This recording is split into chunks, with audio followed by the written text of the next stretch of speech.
Hey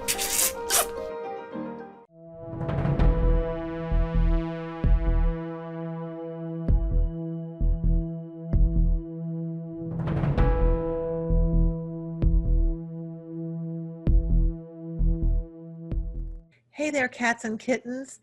Welcome. My name is Alonda Carter, and I am the Recovering Hunbot. I create ANTIMLM, that's anti-multi-level marketing videos, and on occasion, I do dip my toes into true crime. Today's video is sort of kind of halfway, maybe a bit of kind of a deep dive, but not actually. It's more of a reaction to some training that was put on by a jewelry MLM that goes by the name Plunder Design. Now, you may have seen my most recent reaction video to Huns over on TikTok. I was reacting to Plunder Design TikToks. If you haven't seen it, you might want to check it out. Anyway, this session that I am reacting to, it comes from Plunder Palooza. Yes, that's right. I said Plunder Palooza. That's what they call their annual convention. Anyway, one of you good people sent me information about Plunder Designs, and so that's what we're doing today. We're checking out what people are being told by, you know, the Plunder Design people, corporate and all of that. So today we're checking out a particular session that's about sharing the opportunity. Now what I'm going to do is kind of paint a picture. This is where kind of the partial deep dive comes in, because I'm really not going to get into all the compensation plan and what you get if you're, you know, a golden star, double backflip, Pikachu, or any of that stuff.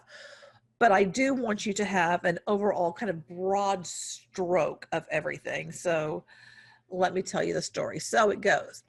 There's this woman, Hillary Adams, and she loved vintage jewelry. And she started making vintage jewelry, particularly some stuff that was left over from like her grandmother.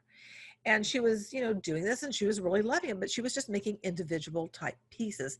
Now, Hillary is from Utah. I know, big surprise there. That an MLM would spring out from Utah, because we haven't seen that before now, have we? But back in 2008, Hillary and, you know, her husband, they were having some financial struggles because there had been like this, you know, economic downturn. Meanwhile, there Hillary is making, you know, things out of different brooches, and she's like going to, you know, estate sales and that sort of thing to, you know, get more stuff to, you know, make these jewelry things that she was creating. Meanwhile, her husband, Abe, well, he gets laid off. And so there they are. It's like, well, now what? Well, she had gone to beauty school and she had had a salon. And what her dream was to be able to save up enough money so that she could be a stay-at-home mom. And I want to say they, at the time she was pregnant, I can't remember exactly, but they have a number of children, as you know, people who are LDS tend to have very large families. So anyway, Hillary gets rid of her salon, and, you know, she has these jewelry things, and somebody that she knows has a boutique, and Hillary has 300 pieces, and this person offers to sell it. Well, things, you know, go over well, and Hillary continues to, you know, make jewelry.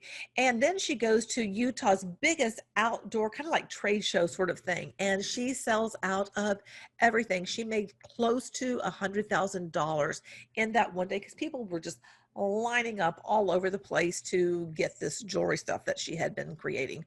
Well, you know, although she spent several years doing this whole trade show business and all of that, one day she did happen to meet someone who was an independent direct sales consultant person that worked for, what, say it with me, a multi-level marketing company that was jewelry and accessories.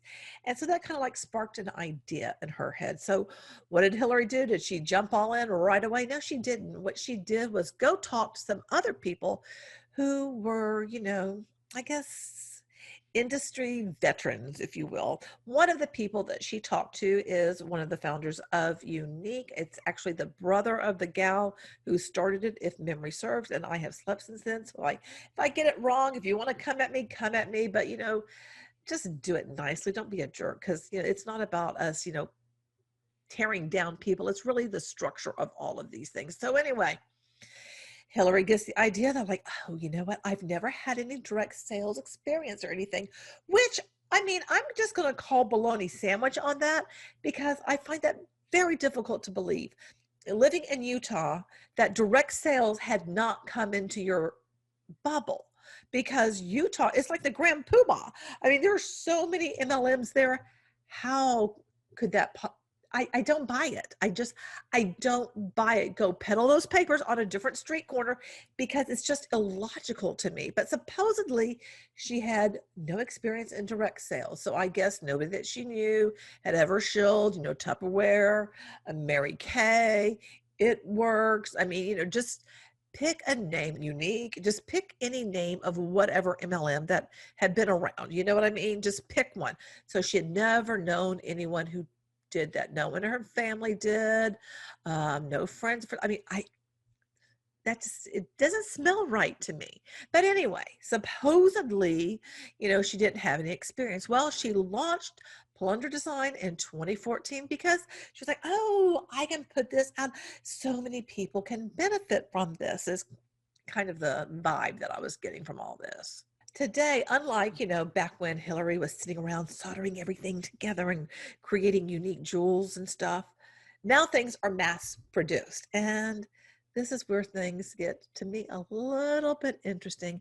Back in 2016, there were 7,000 of these Plunder Design consultants. Now, that's the last time I've seen an income disclosure statement because, these companies are not necessarily required. They're kind of encouraged to put out an income disclosure statement, but they don't necessarily do it every single year. And I haven't found one since 2016 for Plunder. So who knows what's going on currently? I'm basing anything that I'm saying off of that one because that's what's available. Because here's the thing, the Huns love to come over and say, like, you have it wrong. The compensation plan has changed. Ba, ba, ba, ba, ba, ba, ba, ba. Well, let me tell you, we go off of stuff that we can find online that's forward facing. We go off of their websites.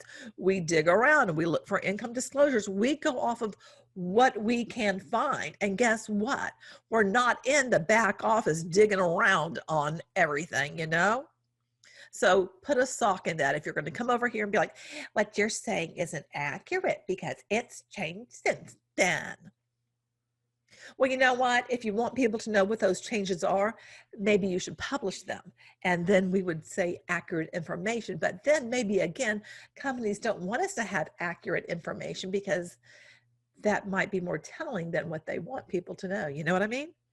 So back in 2016, like I said, there were 7,000 of these, distributors, these consultants. Oh, which, by the way, today I did do another kind of vintage do, but kind of like Hollywood do. I was trying to do like the Dorothy braids, and I think I need more practice at it, but I gave it a go because I'm like, what the heck? So that's what this hairstyle is all about, just so you know. Now, according to that income disclosure statement from 2016, the average income was $696.40, and the median was $196.20 for the year. That's what people made. 24% of the people who were consultants, stylists, distributors, whatever you want to call them, made nothing because they weren't active. And that's always the kicker. You always got to be active, but they'll tell you, you don't have to buy inventory. You don't have to do this. You don't have to, but you always have to be active. And to be active is typically tied with any MLM purchasing product of some sort. That's just how it is. Now, if for some reason it differs in Plunder, then you can tell me about it. Just don't be a jerk, because I'm not going to go dig up all that stuff, because I've done enough of these that I can do kind of a broad brush stroke and say, typically, this is what goes on. Got it? Now I'm going to put up this income disclosure statement. And as you can see, those making the most at the top rank, that's less than 1% of the people. Now, they also have this thing called the Plunder Posse, which is a subscription box, a monthly subscription box for $25, and you get 3 pieces. And I'll probably be throwing up a picture because I did find something. And I found one I found it actually over on eBay, and it was for more than $25, which I found that interesting that a subscription box costs $25, but they're selling it for more on eBay. I just got to think maybe a Hun is trying to recoup her losses or something. Now, here's something that this particular MLM uses, and it really grinds my gears because it's all about joining our sisterhood. Now, a while ago on one of my mascara videos that I did, mascara is another MLM, which was started in Utah. I mean, big shocker there too, right? Anyway, so it's like, I am so offended that you're saying that they're preying on women and stay-at-home moms. There's evidence right here. You know, join our sisterhood. They're not saying join our humanhood. It's like, it's gearing towards women. Hello.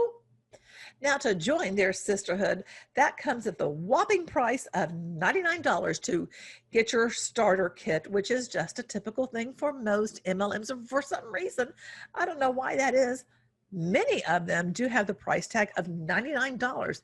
Why $99? What is up with that? Is there like some rule written somewhere like, hey, that's the going rate, you know, have the entry for that amount? I honestly don't know, but I just find it kind of interesting.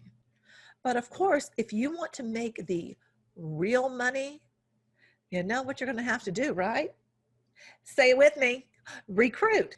Now, on the website, this is what they say they offer: generous rewards and compensation plan that cannot be beat. Wow. Every single company is always like, our compensation plan is the best. Freedom to set your own schedule and work from anywhere. Oh, that sounds typical. On-trend affordable jewelry. Monthly subscription box. That's that Posse thing I told you about. Social media training to set you up for success. Yeah, right. Sisterhood that cannot be found anywhere else because no other MLM has a community. All right. Yeah. Okay. Transform your life and the lives of those around you. Our goal at Plunder is to provide you with the tools, skills, and motivation you need to grow. You will determine your own hours, goals, and the level of achievement you desire. Now, here's the thing. You're probably wondering, well, who's making the jewelry? Because Hillary's not sitting around mass producing this jewelry like, you know, she did once upon a time. Now, I am going to put up some images of some jewelry. I did show it over when I did my reaction to TikTok. Most of these images, I believe. You can find some of these same designs over on AliExpress and Alibaba. Now, I bet you anything, Hillary's going to be like, oh, they're stealing our designs. Let me tell you something. Again, go sell those papers on a different street corner, because I do not buy for 1 minute that somebody's sitting around for a company that's as small as Plunder Design is, because it's not like they're this huge, widely known company that all over the world, everybody knows about them. That's not the case. Somebody is not sitting around going, oh, where's their latest lookbook? We've got to produce this. No. That is not happening.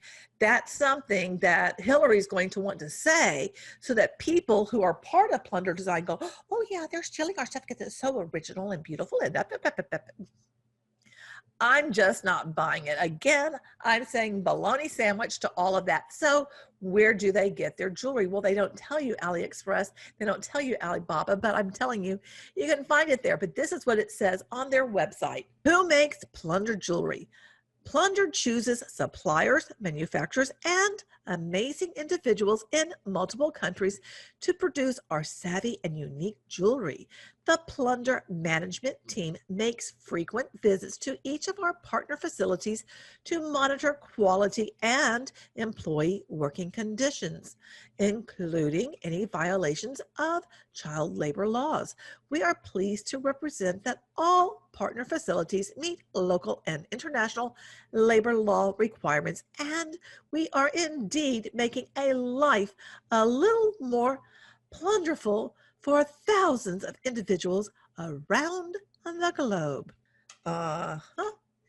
Okie dokie smoky.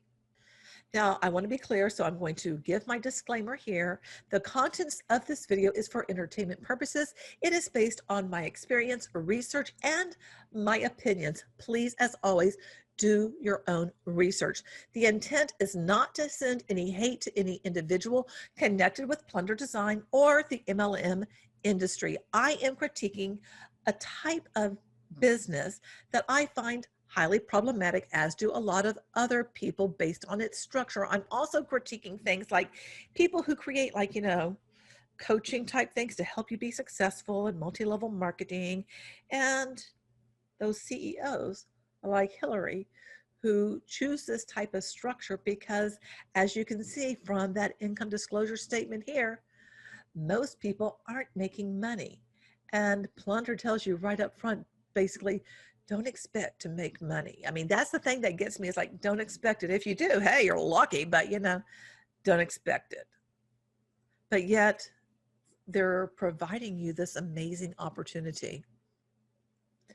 Doesn't that kind of like, that's just not congruent, Well, without further ado, and it's going to be headache inducing, I know, because whenever I watch any of these things that corporate's putting out or that some high ranking Hun is doing, it's all I can do not to just bash my head up against a brick wall of the crap, the BS, the bologna sandwiches that come flying out of their mouths. Welcome everyone to my breakout session. My name is Rhiannon with your fabulous field team here at Plunder Corporate. A little bit about me. I've been here since 2014. I am a mother of 4 and I love my dogs and all things Plunder. And I am so excited to be here today with you.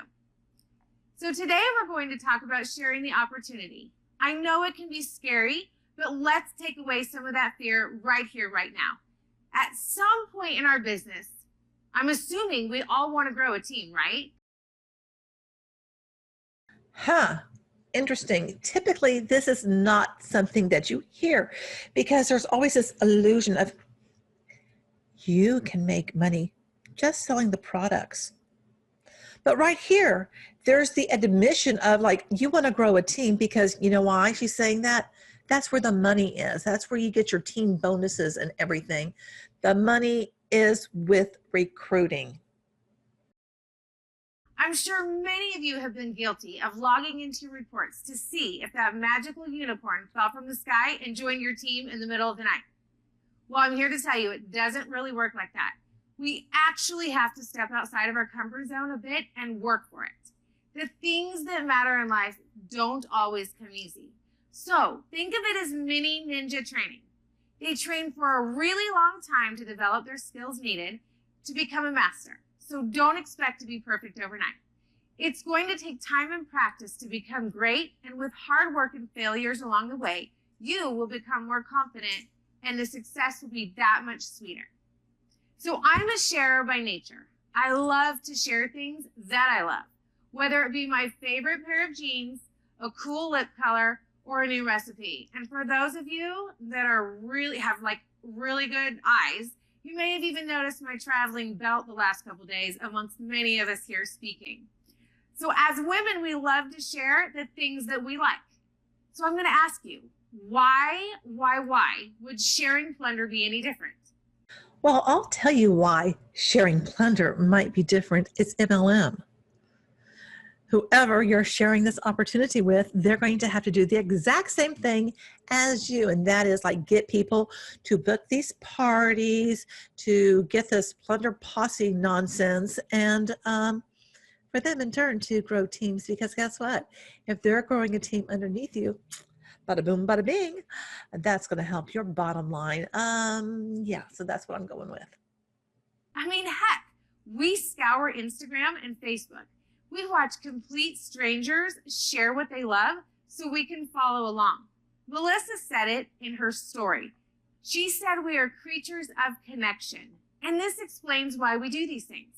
Why we want to have a pillow or eyelashes that some complete stranger recommended on social media. So first, change your mindset to blessing others. You're just simply sharing something that you already love. Again, with the mindset crap. If you've been watching my videos where I debunk what all these top Beachbody coaches are saying, it's all about mindset with them. More about the mindset. Why is it that you don't hear that in the corporate world, like to be good at your position and to achieve and to, rise in the company, just got to work on your mindset. You following me on that? I mean, that just keep bringing up the mindset thing. The belief is just such a huge red flag to me. And it's such, I swear, I physically start feeling sick when I hear this come out of their mouths. You're not selling something to somebody. Think about how you feel. So how do you feel when you put that jewelry on? Do you feel all of a sudden like you put on a cape and you can do anything? Do you feel confident? Why wouldn't you want other women to feel just that?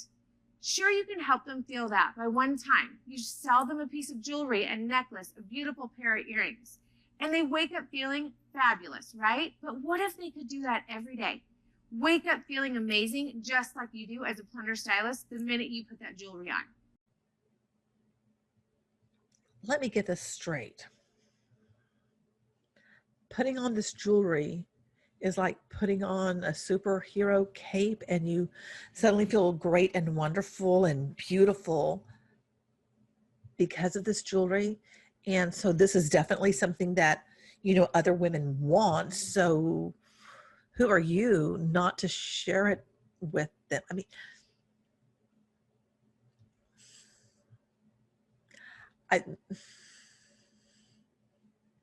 is this for real? I mean, who is buying this? I mean, who is buying this crap coming out of this person's mouth? This doesn't make any sense.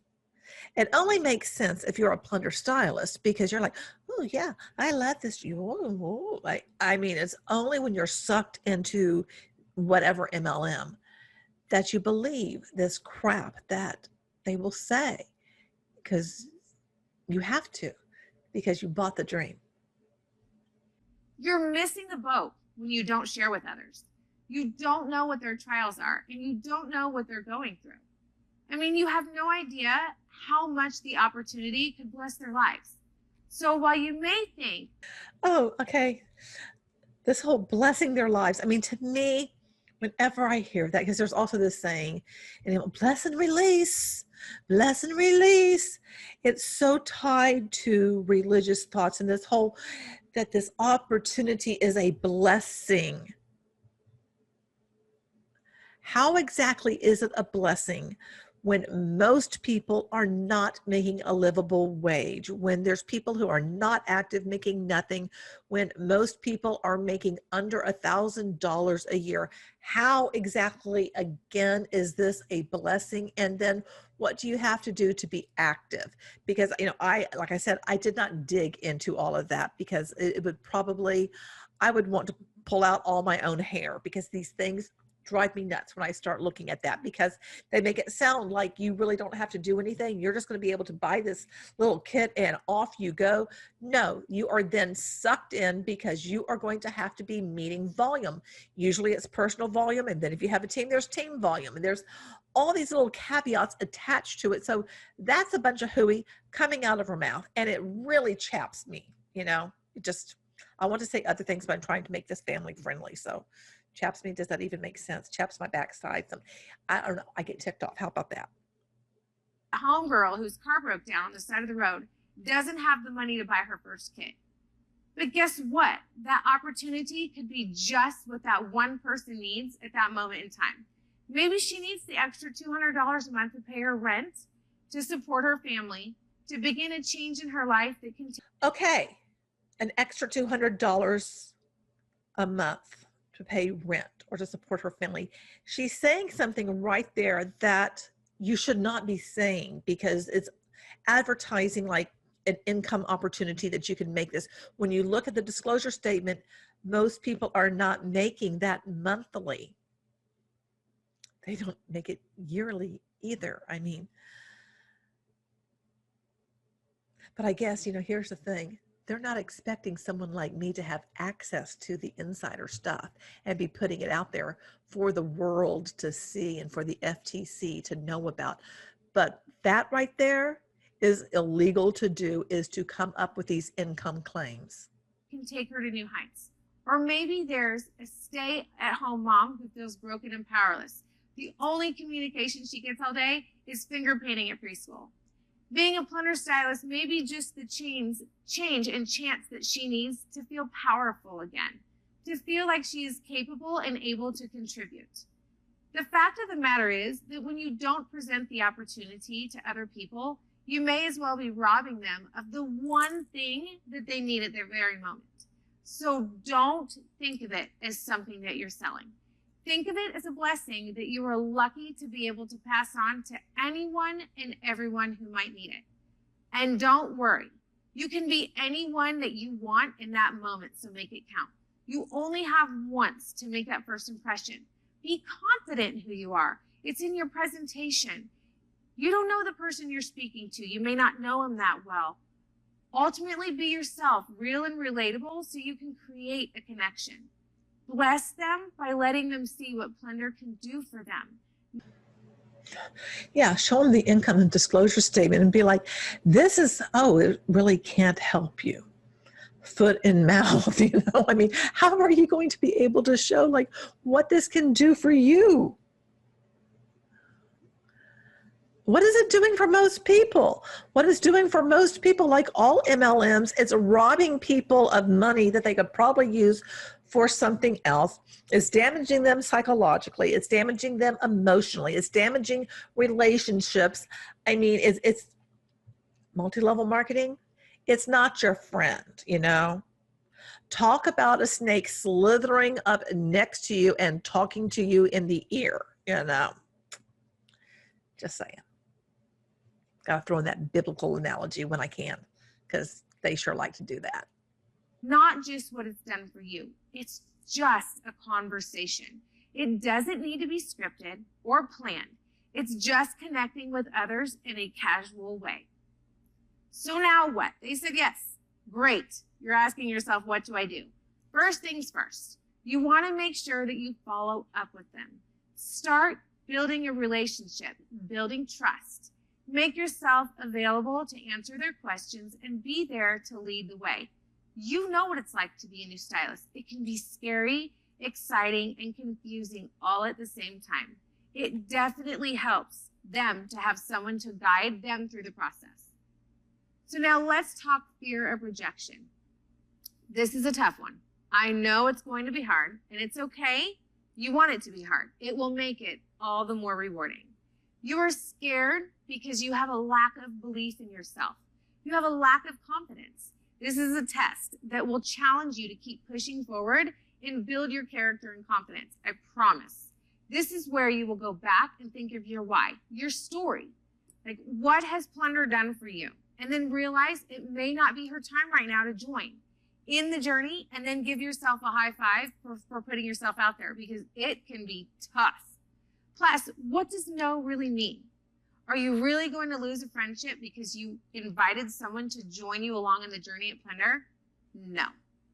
If you're at an event and have just invited a complete stranger to reach out to learn more, are you ever going to see them again? If they say no, probably not. So don't worry about it. It turns out that no, which is of course a wicked 2-letter word that can be so terrifying, isn't really that bad. It's only as scary as you let it be. So when someone says no, breathe, kind of like the yoga. Take a moment to collect yourself and move on. Oh, this whole thing is don't worry about the no's. As a matter of fact, and I saw this recently, there are some multi-level marketing groups, like once you join and stuff, they encourage you to write your list of no's. Get those 100 no's. Because the more no's that you get is going to lead to a yes. I mean, that's literally what you're told. Keep getting those no's. You're that much closer to a yes.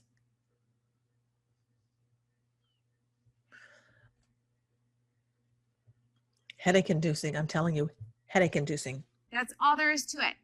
Don't set yourself up for an immediate no. Have an engaging conversation that doesn't always involve a yes/no answer. If you ask a question like, hey, girl, you going to join me? You're probably going to get a no answer. But it maybe not be because they really mean no. It's just a reaction. Just as you have a fear to share the opportunity, by nature, people have a fear of failure. So they're scared when you ask them. Maybe they're not scared. Maybe they don't like multi-level marketing. Maybe they don't like direct sales. Maybe this whole opportunity that you're trying to shove down everyone's throat, people just don't want to do. Could that possibly be a thing? Throwing it out there. Let me know what you think. Just remember, no doesn't mean no forever. It just means no for now. Oh my gosh. Oh, I can't believe I'm interrupting this again. I heard that so often.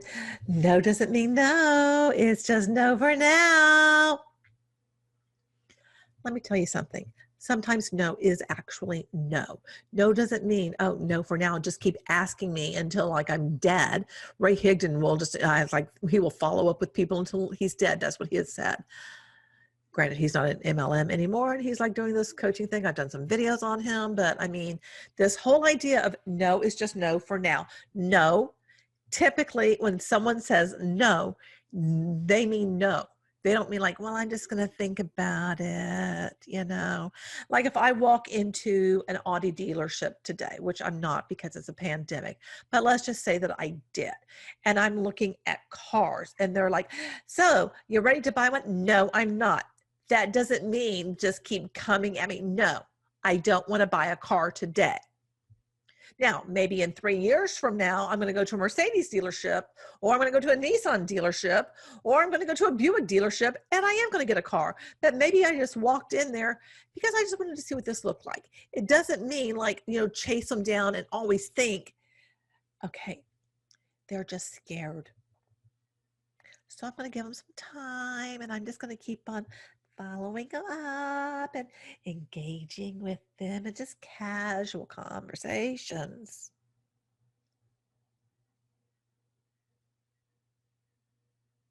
And I'm going to bring it to this too. It's just like when a woman is telling a man no, she means no, you know?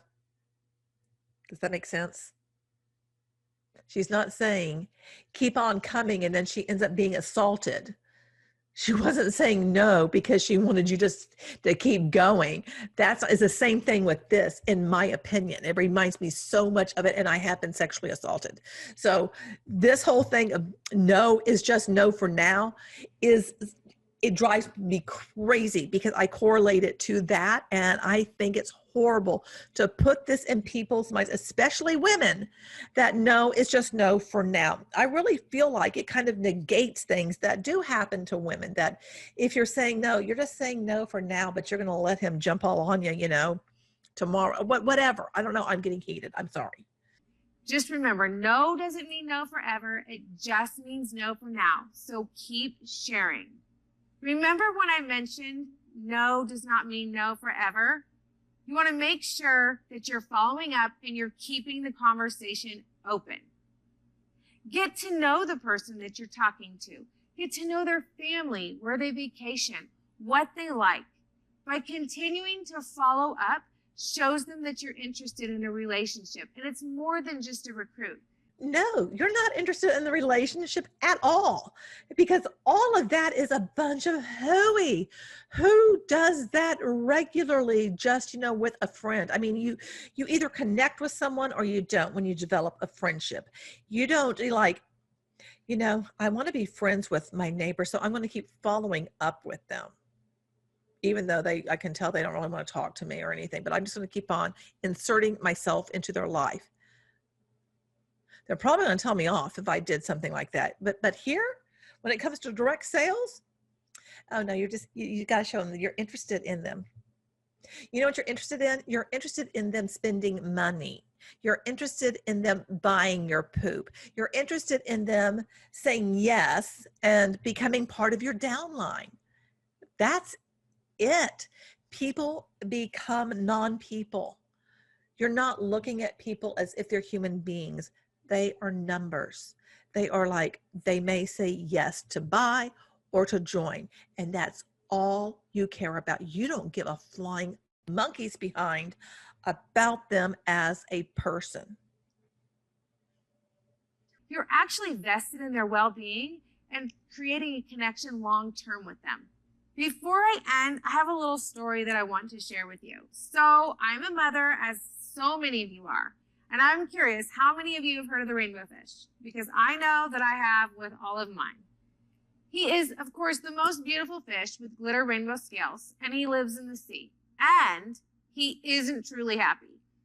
He does realize eventually that he feels left out and alone. So he's searching for a way to finally find true happiness. He goes to visit the wise octopus, who shocks him with his advice.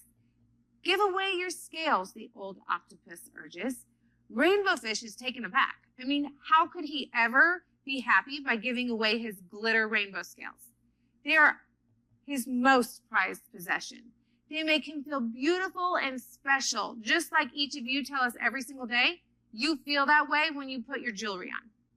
But determined to test the old octopus's advice, Rainbow Fish resolves to try just once to give away one of his scales. So as he lets his first scale go and sees how that young fish gives to it and swells with joy, he comes to realization, well, what good is something if it cannot be shared and bless others with its beauty? Once Rainbow Fish shared and gave away his shiny scales, the more delighted he became. This was because his world was being filled with others that he shared a similarity with. He finally felt at home.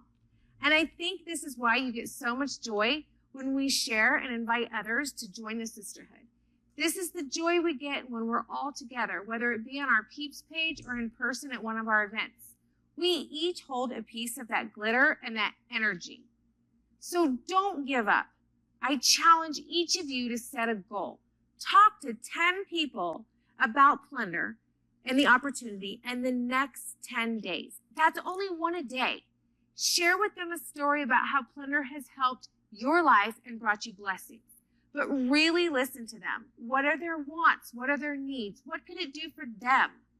Now, I want you to go spread your glitter and just share, share, share. Thank you so much today. I'm so excited to see where you go with this. Don't forget to share all things Plunder by using the hashtag Plunder Palooza 2020. Well, there's a hashtag I don't ever want to use as a Plunder Palooza anything.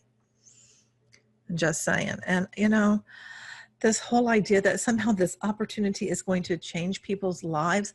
If you did see my reactions on the TikToks, I mean, these women have got boxes and boxes and boxes of Plunder jewelry. They've got, like, you know, these dressers just filled with Plunder jewelry. How exactly is that changing your life other than taking over a room of your home, which I think is just weird and creepy. And I mean, your home is not a boutique. It shouldn't be. And like I said in the TikTok video, that there was a LuLaRoe hunt, I don't remember the state, but the bylaws, it was against the bylaws for her to have this, like, you know, what she was doing with all the LuLaRoe stuff.